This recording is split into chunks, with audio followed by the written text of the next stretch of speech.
you've had such an interesting 5-year journey that I would love for you to tell us things you learned, and also maybe even to educate some people that are new to crypto in the last year or two and don't really know the bumpy ride this whole space had in 15, 16, 17, 18, 19.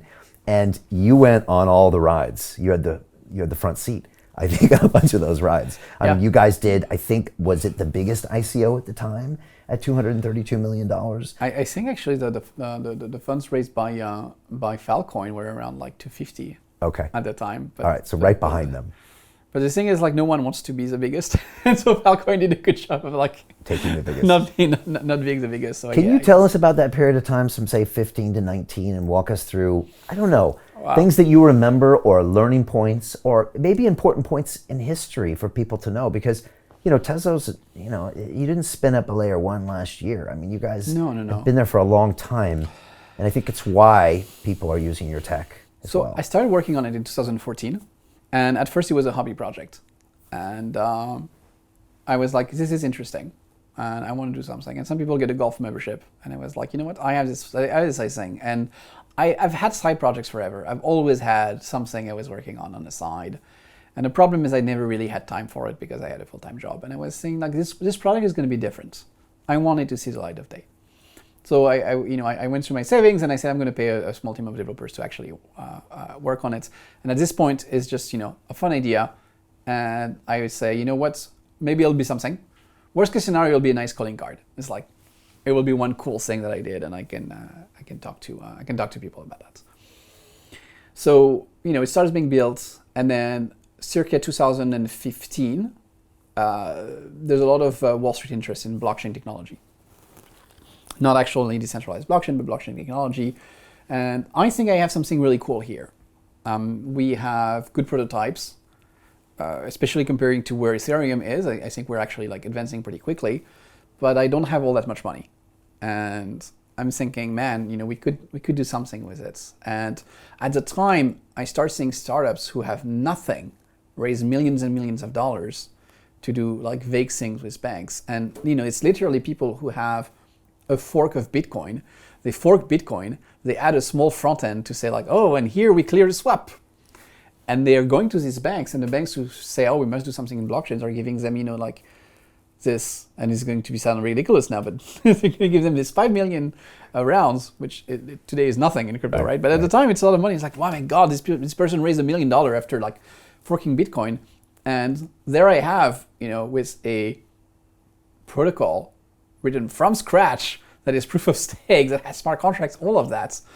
And I'm scraping through my savings. So I'm thinking like, well, maybe I should do I should do something like this. So I read a business plan and I floated it with a few people. I was talking to R3 as it was being formed. Okay. And R3 is this firm who like got together a consortium of like 60 banks. Okay. Was it 20 banks with $60 million? So they got all the big banks into a big consortium.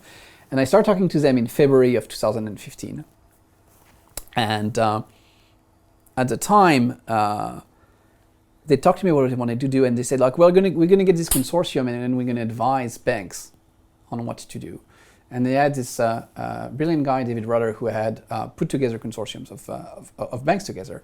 And I'm like, you have something absolutely beautiful if you can get all these banks, because a lot of people were pitching blockchain internal to a company, which doesn't really make a whole lot of sense. You need to share with other people. And I say, if you can get the banks together at the same table, you can do like people did with TradeWeb, for example. Like you get this consortium, then you build a product. Yeah. And at the time, they didn't even want to build a product. They were just going to do consulting for banks. And so, I start talking to them and say, come back with a business plan. I present a business plan and so on and so forth. And they're like, oh, interesting. And I think they did move their roadmap a lot. So I talked to them for the most part of 2015, and they had hired this guy who had written a book on the topic of blockchain called Tim Swanson.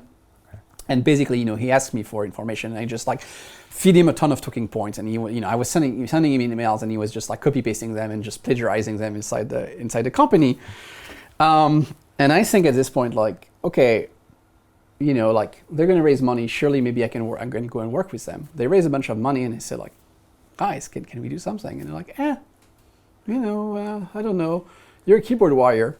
I'm like, I'm a keyboard warrior. I built this freaking thing. I'm a keyboard warrior. You're still on the West Coast this time. No, I'm still on the East Coast. Okay, and you quit This is Google. like 2015. Right, so you're full time. You tell me living on savings. I'm going to do this full time.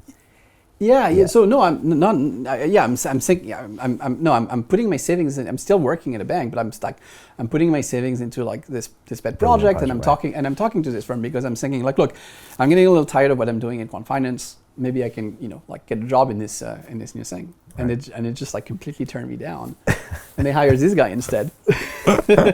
And you struggled to get anyone to pay attention. I struggled to get anyone to pay attention. Isn't that crazy? Like I tried to even sell the code. People were just like, I talked to a firm like about buying the code, and they were like, oh well, we just buy you for the press release, but we don't really care about the code. Just like people would not pay attention at all.